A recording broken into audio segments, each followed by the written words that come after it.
handed the mostly Kenya Kwanza allies whose campaign slogan was "Freedom is coming." Amwai, indeed, freedom has come. Yeah, totally. Freedom has come, and I think this freedom was actually applying to the people or the other side of the political divide. That is the Kenya Kwanza side, if at all that is anything to go by. Because when you look at what is happening, you will say now, yeah, to them, freedom has come, exactly what the standard is actually saying. So it raises questions about, you know, the justice system and exactly what is wrong with it. Is it okay? Do we need to overhaul it and maybe do something about it? I don't know.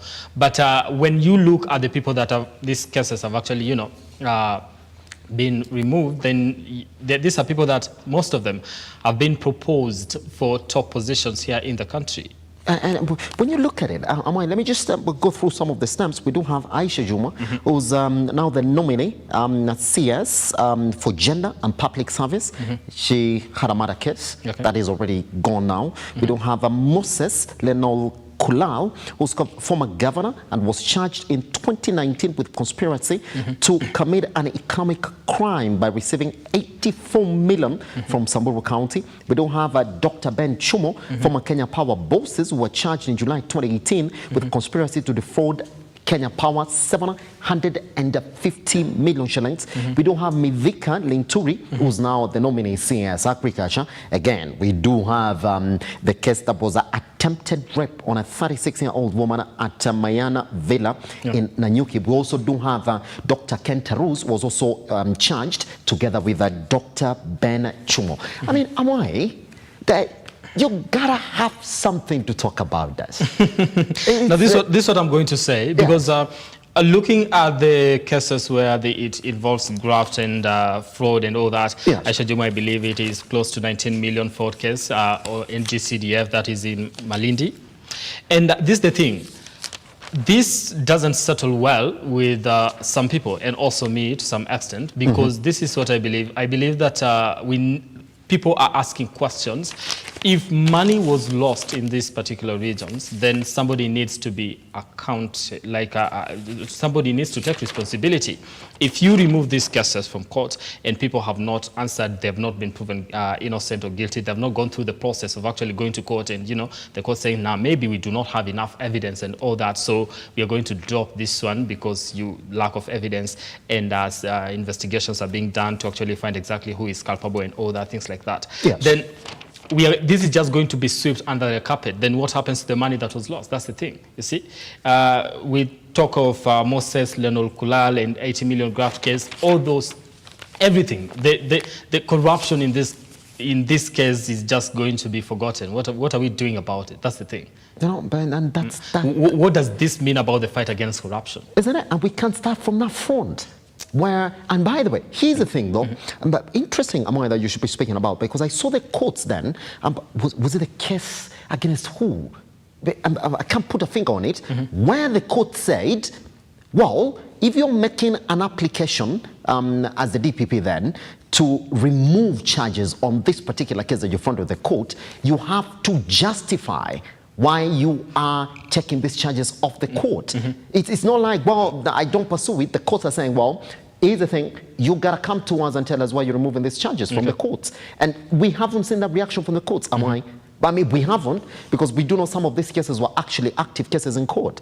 So when it is taken off court, even the courts themselves should come in and say, well, you have to come back and give a proper justification as to why these cases are not going to go through. I mean, but we haven't seen that way. It's a red flag, if you ask me. And it's making Kenyans start having questions and raising questions about the judicial system in this country, the justice process itself. Yes. Because to some extent, and this is the argument that we've seen go around, especially from politicians, they say, you see, these cases, and mostly they were politically instigated. But were they? Were they? I mean, were they? Because you see, if you look, this is the argument. If you look at it, most of them are politicians.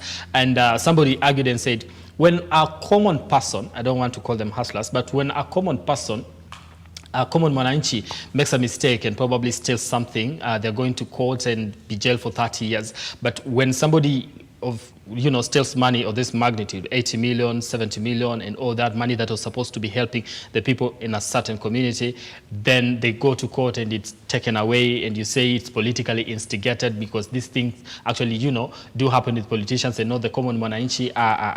I don't know. There are just a lot of things that are, hanging in regards to corruption. Yes. Yeah, and we need to go back on the drawing board and find exactly what we can do about it. What it is, isn't it? Yeah, and I think it's time for us, the people of this country, to demand that we need to see corruption cases being prosecuted and, the fight against corruption being taken seriously. I will tell you, Amwai. All right, read that story on pages 6 and 7 of the Standard. Amwai, what is the Daily Nation talking about? Now, the Daily Nation has the same, has given, it's become a headline on also the Daily Nation, but here the title is Off the Hook. And just looking at Aisha Jumwa, Ben Chumo, and Moses Lenol Kulal, Mithika Linturi. Let me just take an excerpt of that. Now, DPP Nurdin Haji has dropped criminal charges against Ruto allied top politicians and former government officials, some of whom are eyeing plum cabinet jobs, raising questions about the independence of his office. And that is exactly what we've been talking about, Simba. That is the same, one of the headlines on the Daily Nation. And also, another story that has been given priority here on the Daily Nation is Travis. This is a child who died at the Kenyatta National Hospital. They say Travis died because some poor, a mother's agony, and child's slow, painful death. It was a fork jembe on his head, playing with his siblings, and an accident happened. He was taken to Thika Level 5 Hospital and then rushed to Kenyatta National Hospital, but they took long, and she feels that it's because she is poor, because they wanted her to pay the bed, to raise money for the bed, which is 20,000 and something, instead of attending to the son.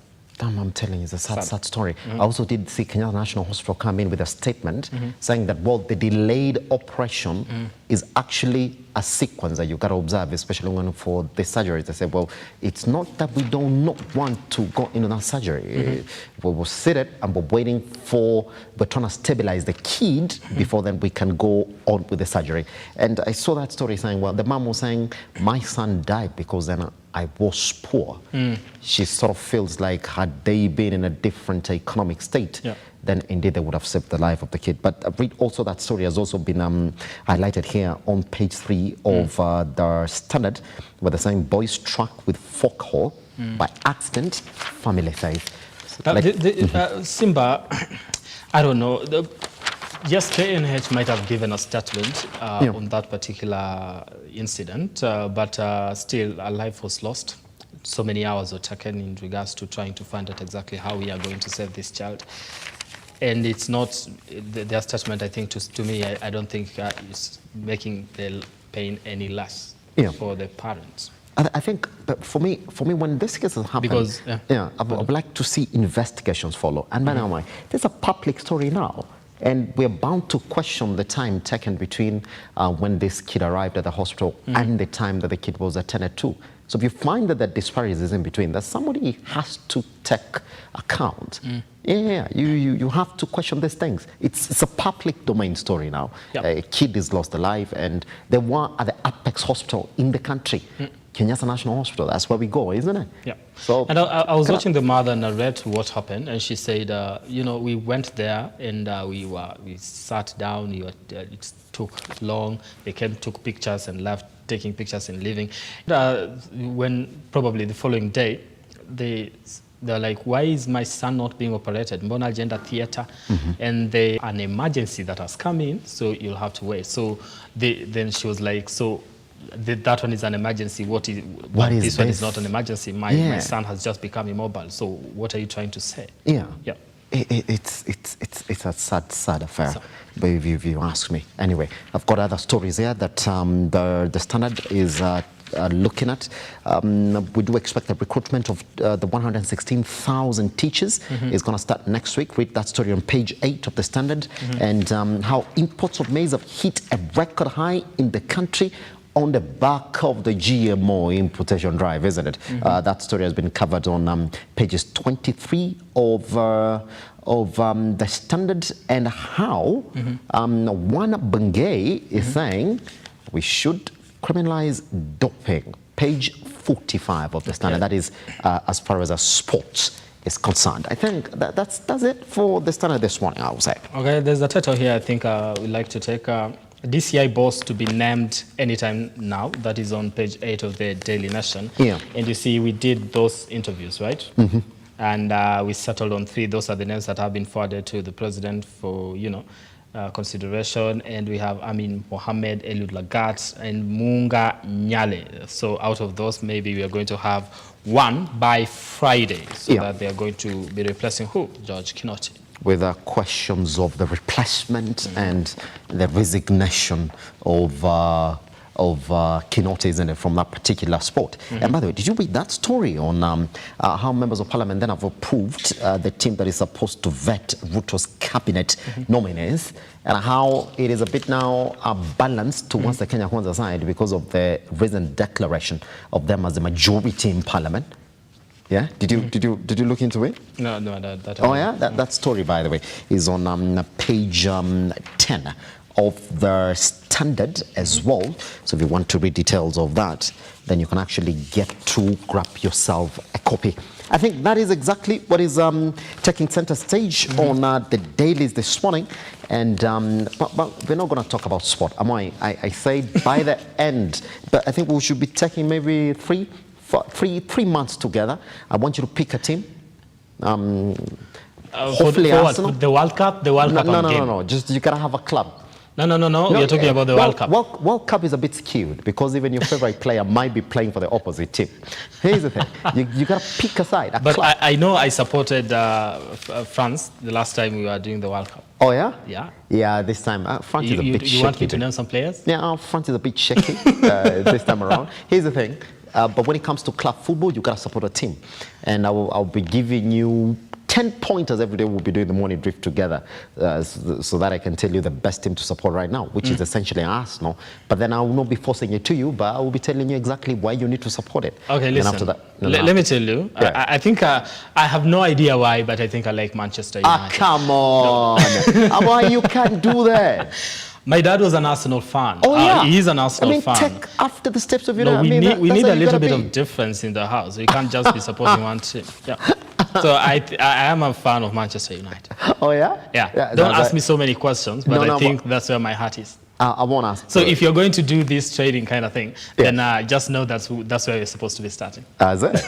Anyway, let's start from there, and I will be giving you the cons of supporting Man United, and then I'll be giving you the pros of supporting Arsenal, and we'll see exactly how it goes. Anyway, I think that's exactly what we have for you, in as much as the newspaper review this morning is concerned. We take a tiny breather right here on the Morning Drift. Once we come back, we'll be taking you all the way to your morning trends this morning, so we can see exactly what it is that you're talking about online, in as much as the running of the country is concerned. How's that?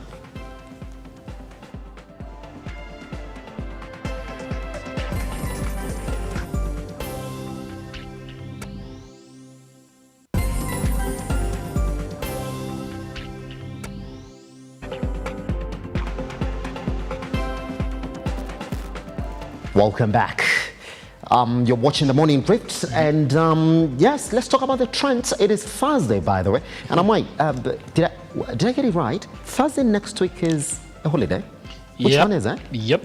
Which one is it? Mashujaa Day. Mashujaa Day. Wait, this time around, maybe we gotta start this rally a bit early. Are we coming to work on Thursday next week? Oh. I have no idea. I think I don't know. Chris, let's wait to Chris. Chris, give directions when it comes to that. Are we coming to work? No, hold on. Are we coming to work next week, Thursday? No, we're fine. but when Chris is a holiday. Anyway, will we be doing that alone? Because building the nation requires a lot of efforts. It does, isn't it? Anyway, let's talk about what is trending this morning. And I'm going to start with a tweet from Dr. Miguna. Now, we've been waiting for him to come into the country, isn't it? Yeah. Amwai, he did say that President William Ruto has already lifted the red alerts that were placed on Kenyan citizens who were sort of told you can't come back into the country. Just him, though. Yeah. Just him, isn't it? Yeah. like when you say just him. Anyway, but he said it's been lifted and he's going to come back into the country on 20th. Is that what he's saying? October 20th at 6 a.m. October 20th at 6 a.m. And he continues to say the rule of law, fearlessness, persistence, and focus have prevailed. That's it. So Miguna is coming back. And, Amwai, yeah? why is that news, though?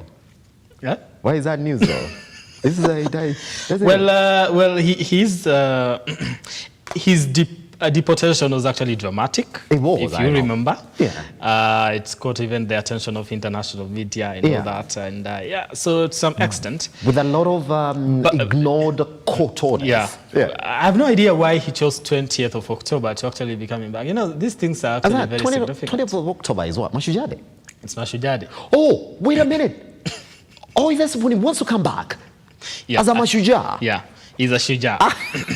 Somebody who's fought for... Wait. Who's Shujaa is he now? Maybe the family. Is that it?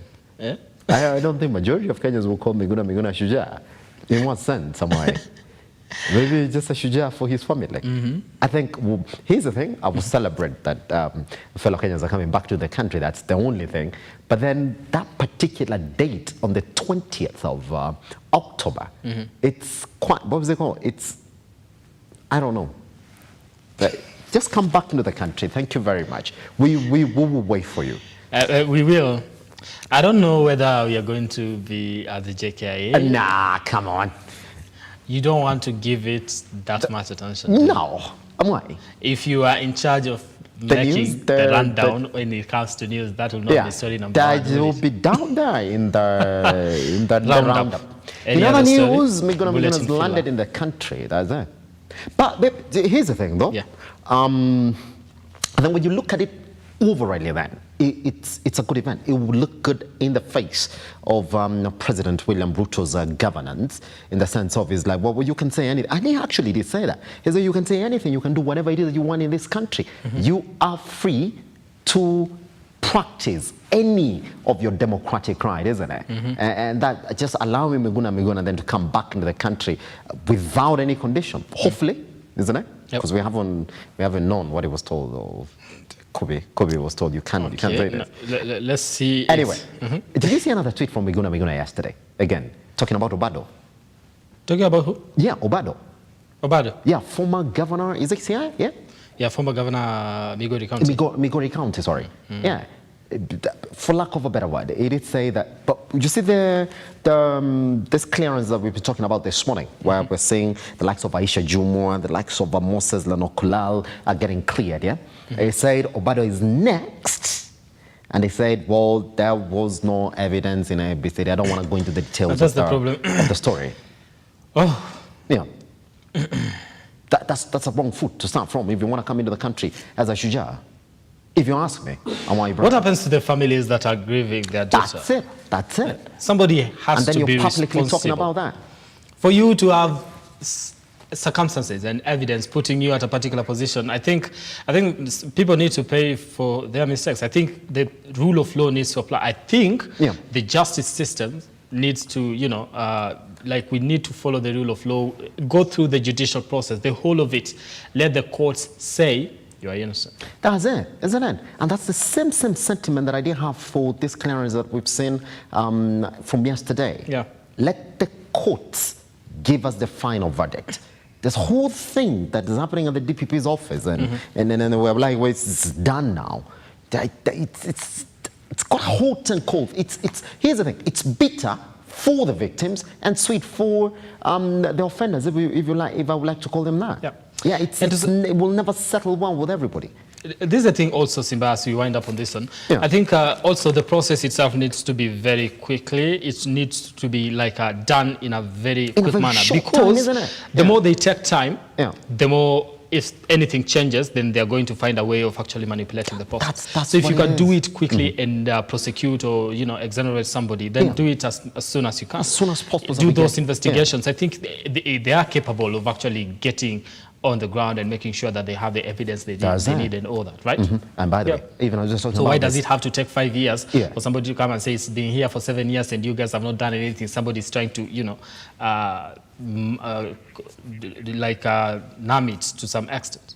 I'm telling you, even as we're talking about this, even Kiambu Governor Ferdinand Waititu, the 500 million graft case, he was told there was no evidence, and so the case was dropped. He's a free man as far as we are concerned. Anyway, we take a short break right here on the Morning Drift. Once we come back, Amwai will be taking you straight into the newsroom this morning, so we can get to see some of the biggest headlines that you are waking up to in as much as our news desk is concerned this morning.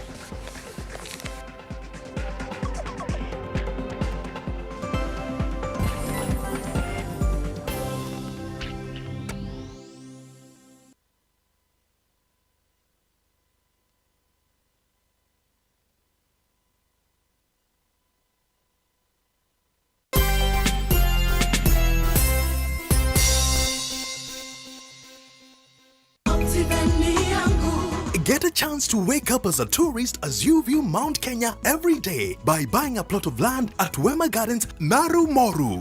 At only 400 meters off tarmac, this is the right place to build your dream home, cottages or holiday homes. You can also buy this property to give to your children as a special inheritance. Water and electricity are in the vicinity, while neighbors are already building their homes. These plots are specially ready for you with title deeds scheduled to be out in 6 months. Buy a 50 by 100 plot of land at Wema Gardens for only 399,000 Kenya shillings. You can also pay for your plot through our friendly 1-year installments plan. They're inspiring possibility.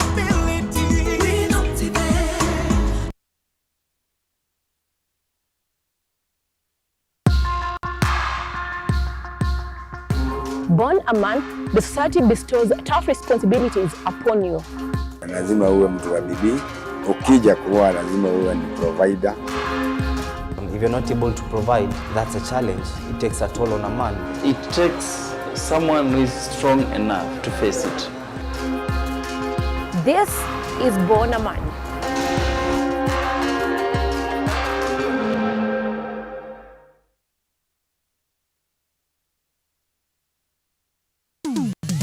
Hapa kazi tu inaendelea kuwasaka na kuwatambua wale ambao wanafanya kazi extraordinary na zile kazi za kujituma.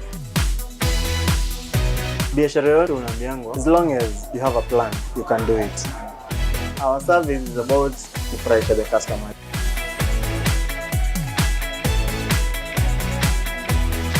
Mpenzi mtazamaji, hii ni Hapa Kazi Tu.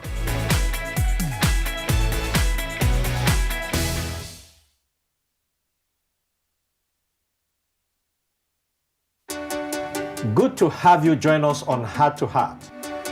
We bring you stories of people who, despite the pressures they experienced, still trusted God to see them through. The seeds that was sown in me helped me navigate and overcome that period of my life. New testimonies, new insights, and even better revelation of the good things God has in store for us. There is always a blessing waiting for someone in every episode.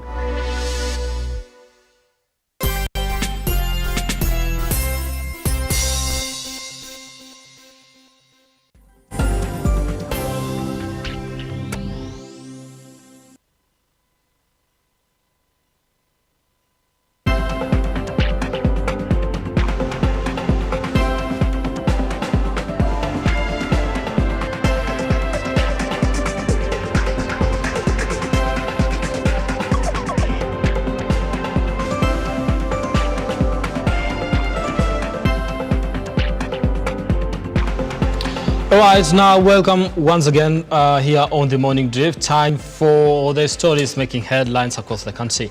Now, Deputy President Rigathi Gachagua has once again come out boldly to assure the nation that the Kenya Kwanza government, under the leadership of President William Ruto, has no intention away with the current CBC curriculum.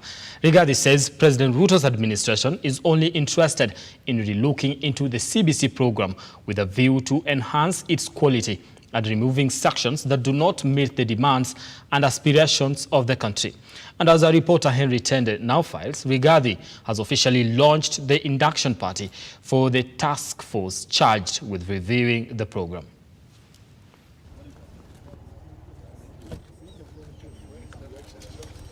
As President Ruto's government continues to realign its operations to meet pre-election promises, the competence-based curriculum task force created by the head of state to review the CBC program is wasting no time.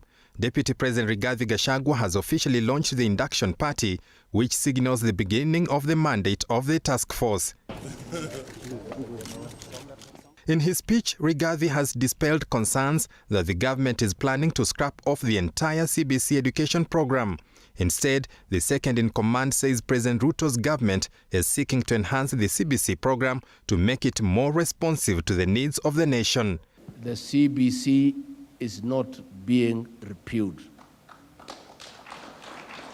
What this good team is doing is to look at it, get the views of stakeholders and the people of Kenya to keep and improve what is good and to address challenges of where there could be weaknesses. The three-day induction will usher in a 6-month experts review of the CBC program. The task force will visit all the 47 counties to collect views from stakeholders and Kenyans on what they expect the revised program to incorporate. We want to ask the people of Kenya, please don't be bystanders in this process. Don't wait for the recommendations to be critics. It is time for now. If you have something that you think can help our educational sector, if you have anything you think can be put in the recommendations as our reform process to have a better education system for our children, it is a time for you to come out and say so. Gachagua urging all interested parties to turn out in large numbers to engage with the experts.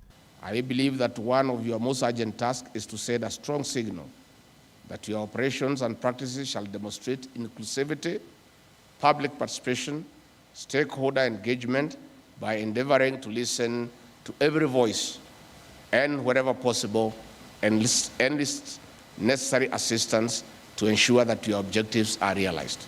I also want to thank His Excellency the President for having pronounced himself that it is better to focus on the child. And my first charge to the members of the committee is that for whatever decisions that you are going to make, the constant shall be the child. In the same breath, the Education Cabinet Secretary George Magoha has noted with concern the speed with which the universities are coming up in the country. The CS says this has financially crippled the funding of the higher learning institutions. Why are we having 3-4 universities in a township? And then you make it worse by creating other branches in other townships. And everybody is quiet because it is not politically correct. I think His Excellency President William Samoei Ruto has given you the opportunity as the technocrats to pronounce yourself on this matter. I want to see whether you are bold enough, because the universities are dying because they are underfunded and they are thoroughly fragmented. Once the task force is complete with its work, it will forward its recommendations to President William Ruto that will inform the next course of action in respect to CBC curriculum. Henry Tende, Lookuptv. Now, the Director of Public Prosecutions, Nordin Haji, has withdrawn graft cases for former Samburu Governor Moses Lenol Kulal, CS nominee for Public Service and Gender Aisha Jumwa, and former Kenya Power Managing Director Ben Chumo, who have been facing serious corruption cases. Grace Muredi now reports.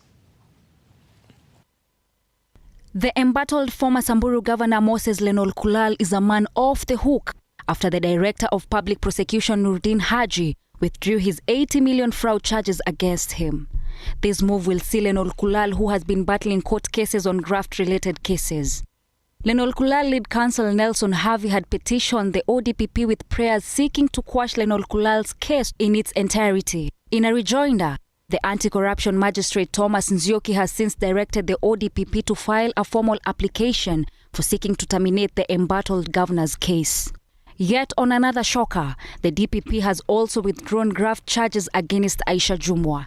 Jumwa, who is the CS nominee in the Ministry of Public Service, Gender and Affirmative Action, has been facing myriad of charges, including allegedly embezzling 19 million shillings, which was meant for Malindi Constituency County Development Fund. Also off the hook is the former Kenya Power Managing Director Ben Chumo. DPP's supporting affidavit to the court is that Chumo's case has no evidence. Chumo was charged alongside his successor for abuse of office and supplying faulty transformers worth 400 million shillings. The big question now remains, how come they're suddenly declared clean? Grace Mureithi, Lookuptv. All right, interviews to fill the advertised positions of principal secretaries in the public service officially began on Wednesday. Now, notable names that featured on Wednesday's sessions were Mary Chebukati, spouse to IBC Chair Wafula Chebukati, and also former nominated Member of Parliament David Sankok also got interviewed for the position. Shadrach Kareria looks at that. Public Service Commission offices in Nairobi were full of bee activities. As technocrats, politicians and security operatives, among others, showed up for the principal secretary job interview.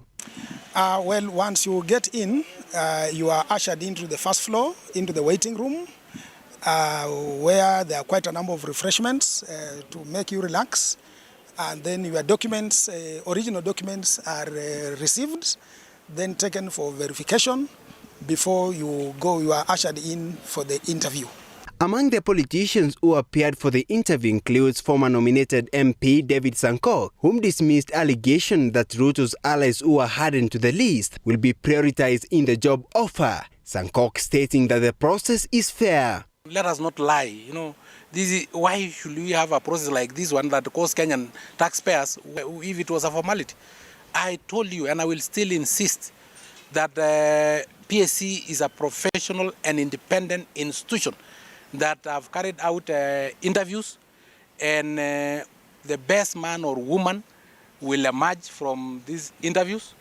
And whether you supported Kenya Kwanza or supported the other political outfit, I don't know if Professor Wajako also applied or his people also applied.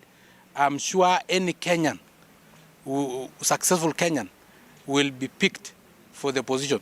Sankok also defended politicians eyeing for the positions, stating that they are equal to the task. Engineers are in parliament. Architects are in parliament. Lawyers are in parliament. Doctors are in parliament. So what are you telling me, transition? Transition how? You should have been asking me, how did an engineer, civil engineer, transition to become a politician? Because the reverse is also true. That they can, if they can transition from being lawyers to being members of parliament, then they can transition from being members of parliament to being professionals. The process is expected to go on for a period of 10 days, where only 50 candidates among 585 will be absolved, after which their names will be forwarded to the President William Ruto for appointment. Shadrach Kareria, Lookuptv. Now, to a story that is affecting quite a number of people. Drought continues to ravage across the country as thousands of Kenyans in Samburu and Embu counties are at risk of starvation, now forcing key stakeholders to convene crisis meetings in a bid to mitigate the problem through provision of relief food. Ian Kitani now reports. For a while now, Samburu County has been on the receiving end of the drought that continues to hit various parts of the country, forcing key stakeholders to hold emergency meetings in a bid to save local residents from starvation. With one person having already succumbed to the drought, Samburu Governor Lati Lelit indicated that the meeting convened decided to put in place temporary measures to curb the drought menace, with close to 31,000 families set to benefit from the food relief program. An elderly person around Donyuwasi who unfortunately succumbed to hunger. And if nothing is done, and that's why we're doing something next week. If nothing is done, we expect such cases to be around. We have given a go-ahead to procure 15,000 bags of maize or unga by next week. We've also given a procurement to go ahead and procure 15,000 liters of cooking oil. We think that situation will stabilize us for 1 month, or at least 20 days, as we await more relief measures through our budget. The governor emphasized on the need for the national government to partner with local donors and his government to rescue residents from starvation. We are having a drought that's so serious. It's never been seen in the last 50 years. So we are facing an extraordinary situation. The national government is also going to do something in the next few weeks or so.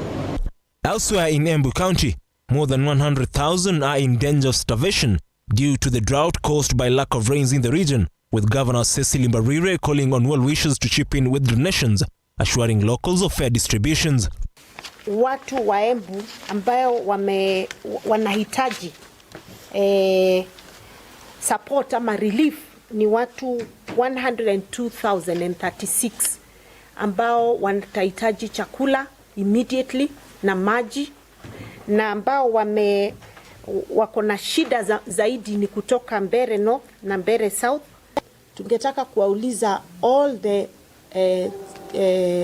organizations ama CBOs ama NGOs na hata development partners ambao wako na uwezo wa kutusaidia, tafadhali waweze kutukumbuka, tukikumbuka ya kwamba sana sana watu fikiria Embu iko sawa, lakini tukumbuke kwamba kuna areas Embu ambazo pia ziko na shida kama kule Northeastern. With the drought ravaging the country year in, year out, the question remains, can the government find remedies to counter the menace? Ian Keitani, Lookuptv. Now, the leader of the opposition, Raila Odinga, has dismissed claims by President William Ruto's administration that they inherited a broke country.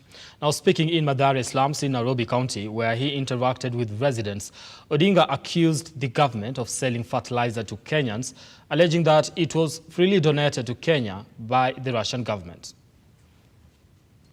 Mama, tafadhali kimya kidogo. Wanasema tuliingia katika hazina ya serikali ukapata kama hakuna pesa. Wamepata milioni 93 peke yake. Ati serikali iko bankrupt. Lakini mwezi hiyo wameenda kule Ulaya kuzika Malkia. Wakaenda huko Amerika. Hiyo ziara peke yake imegharimu shilingi milioni 200. Kama ilikuwa 93 peke yake, hiyo nyingine imetoka wapi? Lakini sisi tumesema, waliasema wanataka siku 100, sio? 30 imepita. 90 itapita. Hiyo nyingine itafika siku 100, sio? Tunasubiri, sio? Baada siku 100 tutaanza kuuliza hao swali. Baba iko. Sasa umeona walisema walisema ati bei ya mbolea itashuka kutoka shilingi 6,000 hadi 2,500. Juzi wamepewa mbolea bora na serikali ya Urusi. Alafu wanaenda unasema sasa hiyo mbolea wanauza shilingi 3,500. Pesa mbolea wamepewa bure, wanauza 3,500 kila gunia kwa wakulima. Ya watu wamenika kweli? Deputy President Rigathi Gachagua has condemned the retired government that was led by President Uhuru Kenyatta, saying that some of the stakeholders in the education sector and teachers were used to campaign, and that the new regime will not give room for such occasions. Kariuki Nduati now reports. Local politics took the better part of today's event during the officiating of the task force that was mandated to look into the competence-based curriculum. Gachagua did not spare the Uhuru. I agree we may be similar in many instances in talking our minds. The only difference is that the government you served, you could not talk openly without reprieve. The one I serve is an open government. You say what you must say, and you say the truth as it is. The abrasive DP called on teachers whom he claimed campaigned for the Azimio, urging them to stay away from local politics. The government of President William Ruto has no intention whatsoever to invite you to help us in our politics. We have no such intention. And I want to say, we are aware there are teachers in Kirinyaga and elsewhere who were punished when they refused to sell Project Azimio. That issue will be addressed. Those teachers must be given back their dignity because it is wrong. Gachagua has also promised to maintain the paramount respect between the administration and the teachers, as he recalled the tough times that the Kenyatta University Vice Chancellor Mr. Wainaina went through a few months ago due to his stand. I want to assure you that you shall get your respect from the President and I and our team. Never will it happen in this country under our leadership when we go to an institution and dress down a teacher or a lecturer in front of students and pupils, as happened to Professor Inaina in Kenyatta University. It will never happen. The DP also recalled his inaugural speech at the Kasarani, a speech that left many in shock since he condemned Uhuru's regime in front of dignitaries, still insisting that they had inherited a broke government. I said during inauguration day, and some Kenyans had an issue that I'm too truthful, and I should not be truthful when they are visitors. We have inherited a dilapidated economy, and we have work to do to turn around the economy of this country. Gachagua has reiterated that their aim is to leave office in safe hands, as the late President Mwai Kibaki did. So don't give up. All is not lost, despite the fact that we have a difficult situation. We are working on it, and everybody is coming along, and in the fullness of time, we will turn around the economy of this country. First and foremost, in the first 2 years, God willing, to return Kenya where President Mwai Kibaki left us. Kariuki Nduati, Lookuptv, Nairobi. Now, in our special feature today, Mathare slums, located on the outskirts of Nairobi, is home to about 200,000 people that live in shacks and are faced with multiple challenges, including lack of access to clean water, unemployment, and adequate health services. Education stands out as the greatest challenge. Now, Samia Dika takes a look at the efforts of education stakeholders within the slum to ensure children get access to education, no matter the existing unconducive environment. In Kenya and many other countries, slums are being controlled by criminal gangs. However, schools like Bricklayers Academy, located in the epicenter of Mathare slums, are determined to change the narrative. Na sasa tukaanzisha shule tukiwa na shepherd approach ili tuweze mbali na kuwafundisha neno la Mungu, pia tunaweza kuwafundisha ili wapate elimu ya kawaida, lakini pia wawe wameelimika kwa mambo yanayohusiana na Mungu, ili hata wajaposoma wasiwe watu ambao wamepotoka.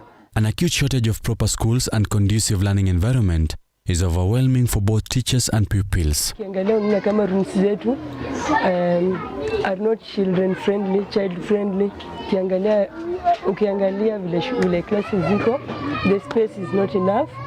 Alafu pia au well wishes wakiingia, kama kuna mwenye anaweza kuwa na roho ya kutusaidia, wanaweza tusaidia kununua another space ili to expand nini classes.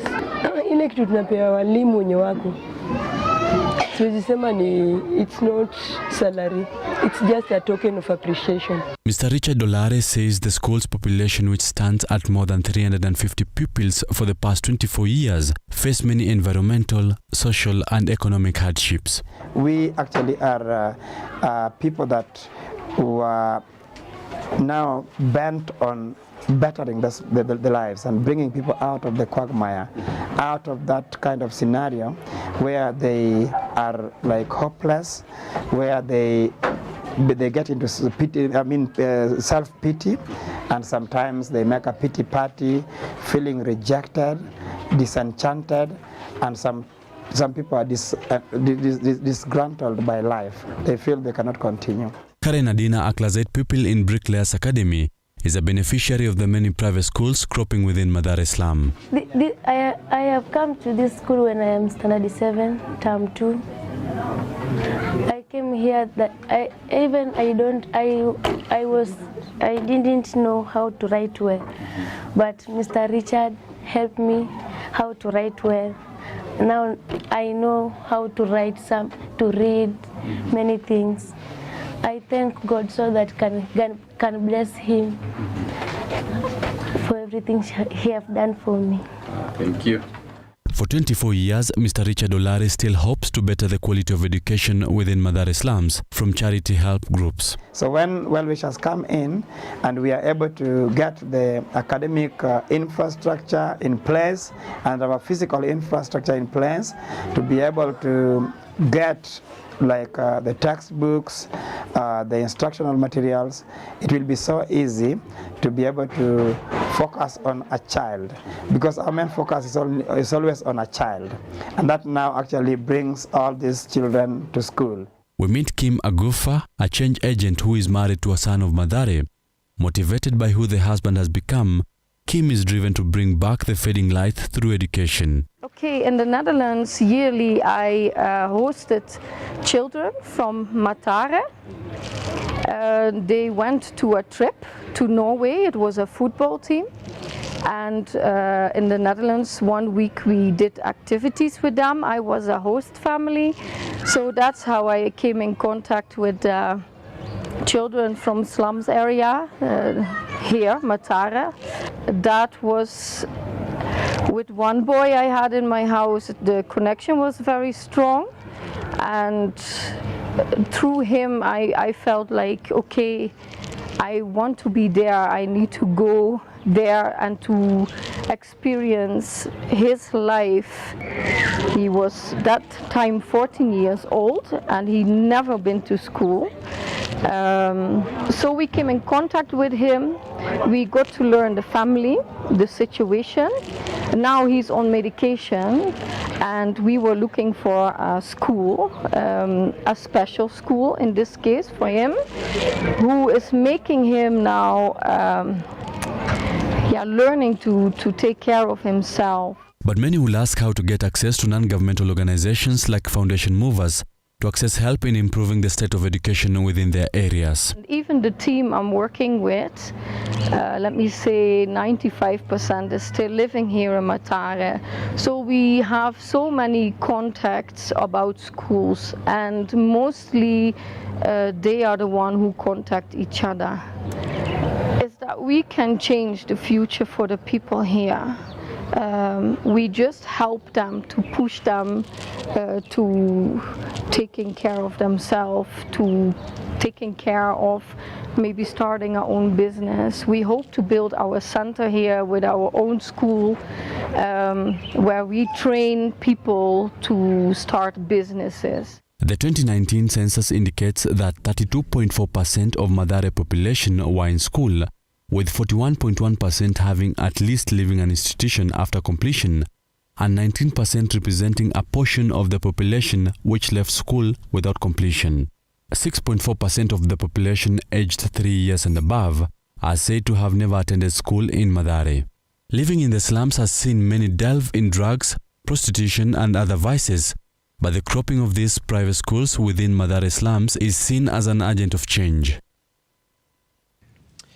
All right, now that is Life in Slums by Sami Adika. Now, that does it for us here on the program when it comes to Matters News. I want to take a break and also sign out, but coming up will be a show or a repeat on Matters Health, and we'll be talking about posture, sleeping positions, sitting positions, which one is the right one for you as a person so that you don't develop complications, health complications, depending on how you sleep and also how you sit. That coming in just a few, and later on we'll also be having Simba back with Lookuptv Business, and he'll be looking at the capital markets. Don't go too far. Those two coming in just a few.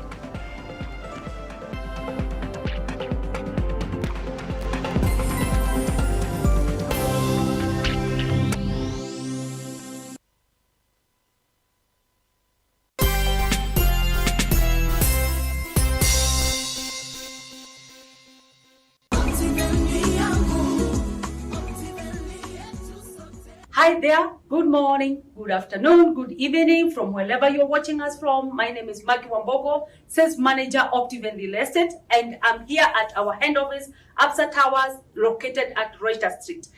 Today, I'm here to talk about our newest project, that is Great Oasis Gardens, Nanyuki, and it is located only 10 minutes drive from Cedar Mall.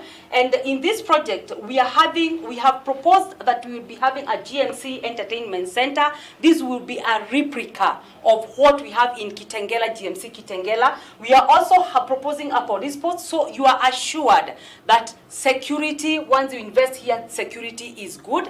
And we are also proposing to have a playing ground. We are also going to have a community ground. So once you invest here, you don't have to worry about the security. The other things, among the things that we are doing, or the things that we have done already in Great Oasis Gardens, we have already done the marking fence, and the roads, the internal roads are already happening. We have started the maraming the road, and we are still in the process of doing the maraming of the internal roads. And we are also sinking a borehole so that we ensure that our investors in Great Oasis Gardens, Nanyuki, will not struggle with water. We are also going to elevate a water tower so that we have a constant supply of water in this project. And we also have a caretaker on site. The caretaker is on site and he's there 24/7. And then we also have different sizes in this project. We are having 8, we are having quarters, we are having halves, and we are also having acres. One can buy in bulk, you can buy in big chunks, and that is why we are saying in Great Oasis Gardens Nanyuki, we are saying that bigger is better. In this project, what you can invest in, you can invest in private schools, you can also do holiday homes, whereby you can do Airbnb, you can also do holiday homes and then you start renting, and you can also build houses and sell. You can also do apartments in this area.